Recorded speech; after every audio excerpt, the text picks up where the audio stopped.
Hello, everyone. Welcome to Author Nation Interviews. This is your go-to podcast for elevating your author journey. I am your host, Melody Ann, and I'm thrilled that you are with us today. In this episode, we are talking about memoirs as part of a platform to raise awareness and to educate. And as part of your Author Nation journey, you have access to a wealth of resources at authornation.online. From writing expertise to savvy marketing strategies, we have everything you need. Okay, are you ready? Grab a drink. Here we go. Yvonne Sandomir is a force of nature. She was born and raised in the Deep South and has experienced firsthand the intergenerational abuse cycle. Yvonne survived multiple traumas, but it was only when she began her healing process in 2015 that she truly started living. Since then, Yvonne has dedicated her life to spreading child sexual abuse awareness, education, and prevention. She wants to help break the cycle for future generations and ensure that no child ever has to suffer as she did. Yvonne is an expressive and passionate work. Pardon me. Yvonne is expressive and passionate about her work. You can see the fire in her eyes when she speaks about this issue. Let's welcome Yvonne. Hello, Yvonne. How are you today? Hi, I'm wonderful. Thank you so much for having me. Oh, absolutely. I'm thrilled to have you here and to be talking about this. I'd really love to start by talking about your memoir a little bit. Can you just tell us a little bit about your memoir, The Invisible Girl? Absolutely. So, The Invisible Girl is my survival story from sexual abuse, neglect, abandonment, domestic violence, and a lot more, sadly. I was born into brutal domestic violence, but that was just the beginning. Sadly, by the age of 4, I was sexually abused for the first time by a family member, and that started a whole new nightmare for me, as you can imagine. Sadly, this only continued with nearly a dozen more sexual molestations and rapes by just as many perpetrators, including 2 more family members. So I recount these traumas and the impact that they've had on me as an adult, and I share my healing journey from breakdown to breakthrough and everything in between on how I made it from the bottom to where I am now. Wow, that's quite a story. And if you want to learn more about the book, please head over to www.theinvisiblegirlmemoir.com. And so, from that background, as you said, your breakdown and then your breakthrough, you've gone past just surviving, and you want to raise awareness. You want to educate people about child sexual abuse. Can you tell us a little bit about that work as well? Absolutely. So I actually started that work shortly after I finished my book, um, the Invisible Girl.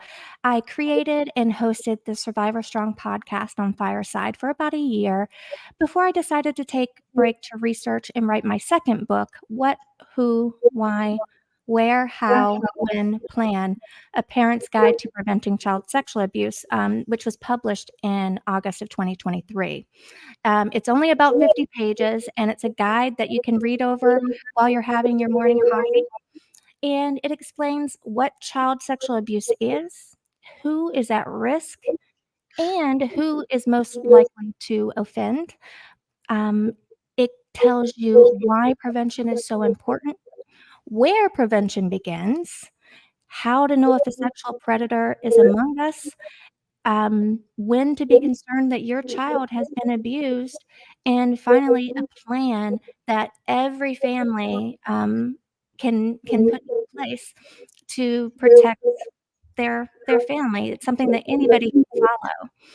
And in addition to that, I'm currently working on an abuse and awareness program that I'm hoping to bring to libraries across the country and communities, as well as speaking at conferences whenever I have the opportunity to do so on, awareness, prevention, tips, techniques, and etc. Yeah, thank you. I think that's an amazing work. Um, and And eventually I'd like to get the link to that book because I'd love to put that in the show notes.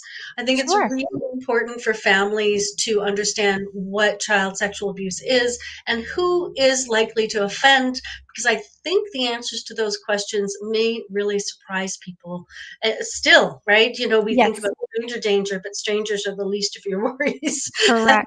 as we know. That's Uh, right. let's talk about your memoir. And so was your memoir, when you originally wrote your memoir, was it about self-healing, or did you already know that your memoir was going to be part of a platform to help prevent abuse? It was a little bit of both. I knew that I was going to write The Invisible Girl when I was 10 years old. I just knew it. So I published The Invisible Girl because I knew it wasn't just my story. I knew that there were millions of other people who went through similar things or frankly even worse as a child. And so before 2015, I didn't realize that I even needed or deserved to heal from from my childhood trauma. So I had no clue that I was still even being affected by it as an adult, and I didn't even realize that until I started therapy, and that's when my healing journey really, really began. Um, and it was then that I realized, how many other people probably felt the same way that I did. A lot of people probably felt the same way. Um, so I really wanted to offer words of encouragement, inspiration, and really a message of hope that everyone's story matters and everyone deserves to heal. And part of healing is prevention and breaking the cycles of abuse, the intergenerational cycles of abuse that are so prevalent, unfortunately, in the United States. Yeah, and everywhere. Oh, yes, everywhere, everywhere, everywhere. No Yes. one is immune, no religion, no Yeah. culture, Yep. no ethnicity, No. nothing, no. No one is Income. immune. Nope, Yeah. income No. doesn't matter, nothing. Absolutely. Yep. Exactly. Exactly. So how does your book support your goals of education and awareness? I feel like it definitely provides a firsthand account of what grooming techniques look like, victim blaming, the effect that that has on victims, parental neglect, and more. It puts a spotlight on negative after effects that many survivors face, which aren't always easy to identify until you see them in others. So, survivors who've read the book have shared with me that it helped them to identify their emotions and talk about it with their therapist. It helped them to identify that, "Wait a second, I'm seeing these same grooming techniques happening now." It made them realize, "Wait a second, this person who did abuse in the past, they cannot be trusted now. It doesn't matter how many years ago that was that happened," just as an example. So, I feel like, it just really encourages people to just every survivor to speak up and speak their truth because they matter and they deserve to heal. Yeah, exactly. Um, so you talked about survivors reading your book. What about people who love survivors, people who want to support survivors? Uh, I'm wondering if that's something that you've come across, or because I think that would be equally important. If you want to support someone who is a survivor of childhood abuse, understanding the journey, and sometimes they don't want to talk to you about it directly, and so a book like yours might be the right kind of entranceway into understanding and even conversations. Oh, that is so true. I have a lot of people who have not gone through trauma who've read the book who say that it did help them understand trauma because, I mean, sexual abuse and trauma, that's unthinkable in and of itself when you're going through it. But if it's something that you've never gone through, it's even more unimaginable. And if you haven't gone through something, sometimes you do tend to be a little bit more complacent about things. So, reading the book, they were able to identify, "Wait a second, I have a friend who, just drinks and drinks and drinks and drinks, and she never opens up about anything. She never wants to talk about her past. She has a ton of boyfriends and, you know, just all of these things. it helped them recognize that, wait a second, that's not just quote unquote bad behavior. It could possibly be negative after effects from trauma that that person could have suffered as a child. Yeah, exactly. Bad behavior meaning harmful, self-harming behavior, Oh, right? yeah. Yeah, Yes. absolutely. Let's talk about the platform. You attend book fairs, you go to festivals, you go to all these events. So this is a twofold question. One, how have you made them successful? And how do you talk about such a sensitive topic in such a public arena? So first is how you make them successful. Well, to me, a successful book fair, festival, or any other event isn't measured by how many books I've sold at that event. I really measure it by the number of survivors that I've had the honor to speak to who tell me that they're sharing their stories with me for the first time. And it's empowering to see another survivor stand up and say, hey, I survived child sexual abuse. And even if one person dares to share their story, I know I've made them feel safe, supported, and loved. And that to me is success, is giving someone the opportunity to share their story. Yeah. And then how do you talk about such a sensitive topic in such a public arena? You just have to talk about it. And you have to talk about it for what it is. And I think um, the reason that child sexual abuse is even so prevalent as it is because people are afraid to talk about it. It's such a taboo. Everybody wants it to be a hush hush topic. Nobody wants to be uncomfortable. But I have to tell you, that's a very selfish way to look at a conversation about child sexual abuse because it isn't about us as adults, it's about the children and how do we protect them. So I'm just very honest. Of course, if there are any young children around, I'm very careful about the words that I use, what I talk about.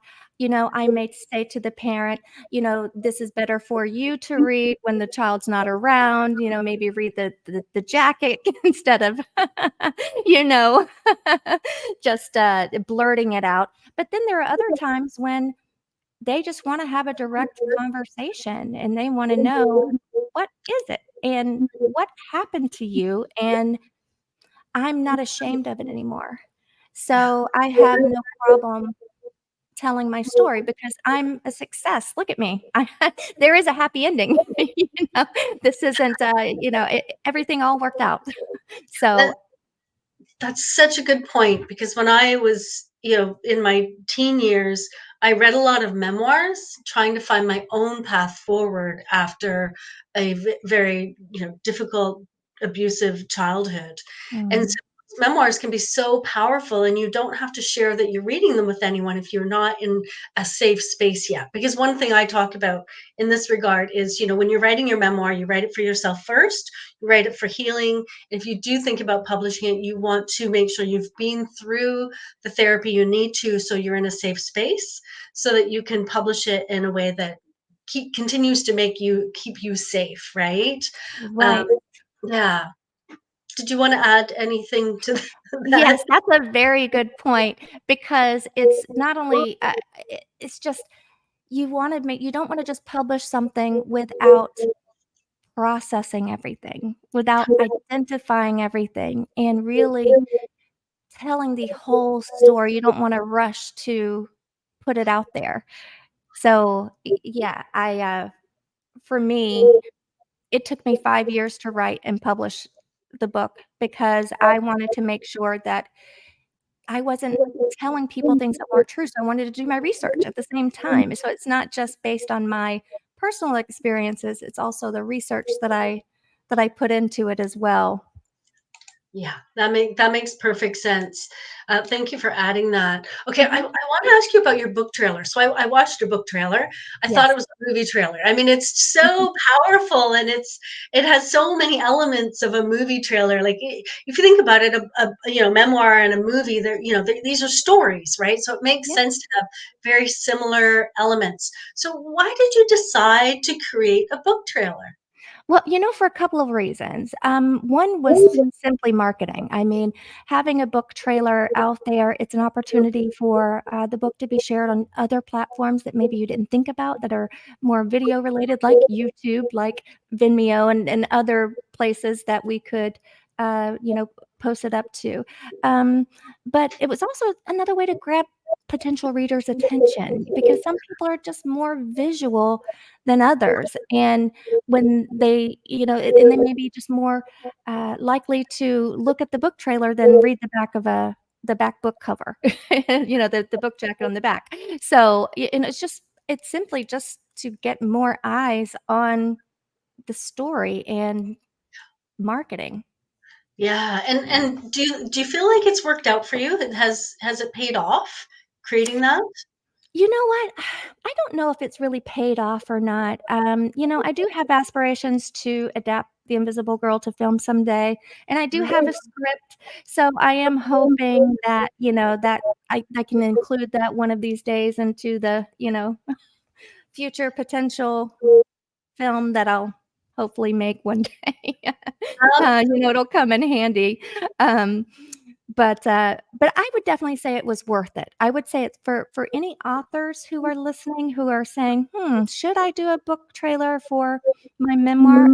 I would definitely suggest it because also video, if you think about the emotion that it can evoke and from others when you watch it, and that's the other thing is that you want that emotion to come through, and sometimes it comes through a lot clearer in video form versus just, again, reading the jacket of Yeah. the book cover, yeah. Exactly. And for people out there, I will get that link as well. I'll put it in the show notes. You've got to watch this book trailer. I love it. It's one of my favorite book trailers of all time. It makes me want to watch the movie and read the book. Thank So, you. yeah, perfect. All right. What would you say are, if someone's in your position, they've been through a very traumatic experience, whether in childhood or whether in adulthood, and they want to write their memoir. They feel like they're ready to start writing it down. What would be your top 3 pieces of advice for them to get started? First thing is just start writing. Don't worry about punctuation, don't worry about grammar, don't worry about sentence structure, don't worry about anything, don't worry about chronological. You just write what comes up for you in that moment, and you just keep writing it. That's the first thing. The second thing is to not allow external, people, family, etcetera, to interfere with your desire to tell your story because I wanna remind you that it is your story, even if it involves someone else, it happened to you, and you have every right to tell the story. So that's number 2. And number 3 is don't give up on yourself. It took me 5 years to write my book. It may take some people longer than that, and just stay true to yourself and just write. Just write how you feel. It doesn't matter if it's ugly, it doesn't matter if it's beautiful, it doesn't matter if it's nothing but a page full of cuss words. You write if that's how you feel in that moment, that's how you feel. And then from that, I promise you, you will pull you will pull everything that you need to pull from that to really develop your story and fill in all of the gaps that you need to fill in, the storyline, the dialogue, and that will all come later. That will all come later. Yeah. Oh, I love that. Thank you so much. Those are great pieces of advice. And as I always say, I can't help you until there are words on a page because I Right. can't take the words out of your mind. You got no matter what the words are, pretty or ugly, get them on a page and then Mhm. somebody can help you with them, right? That's right, So absolutely. where can we learn more about your work to prevent child sexual abuse? Well, the best way to really stay up to date with me as far as, events and places where I'll be is, social media. You can follow me on, Facebook and Instagram at Sandomir. Those are really the only 2 social media platforms that I use right now, so you don't have to go to a gazillion of them, just the 2, and you'll find everything that you need. Perfect. So follow Yvonne on Instagram. Her Instagram handle is at Sandomir, Sandomir. And what about getting your book or your books in this case? Well, both of them are available on Amazon. You can just look up my name, Yvonne Sandomir, and they'll both pop up. The Invisible Girl is also available at Barnes& and Noble. So if they don't have it in the store, you can request it and they'll order it for you. You can also order The Invisible Girl through my website, theinvisiblegirlmemoir.com. And if you would like a signed copy, you can always send me an email requesting a signed copy, and we can work out the details as far as payment. And it's yvonne.sandomir@gmail.com. That's beautiful. Thank you so much. That's just amazing. Have we missed anything? The only other thing that I would say is that if you wanna learn a little bit more about me, as far as my mission of, getting the word out there, you can also visit survivorstrongpodcast.com.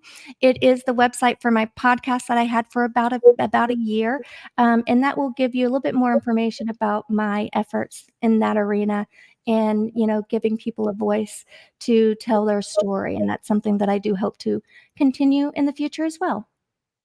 Brilliant. Thank you so much. All right. Thank you for joining us today on Author Nation Interviews. We hope you found this conversation both educational, and we're going to put links for you in the show notes and the description so that you can find all of those resources in case you have a family that you want to protect. Everyone wants to protect their family, of course. I also hope you found this inspirational to carry your message to the world through your book. So do not forget to visit authornation.online to start your journey as a nonfiction author. And we value your feedback and we value your support. If you've enjoyed this episode, take a moment to leave a comment or leave a review or share it with someone who will also find it valuable. Your engagement helps us continue to bring you insightful content and serve the nonfiction author community.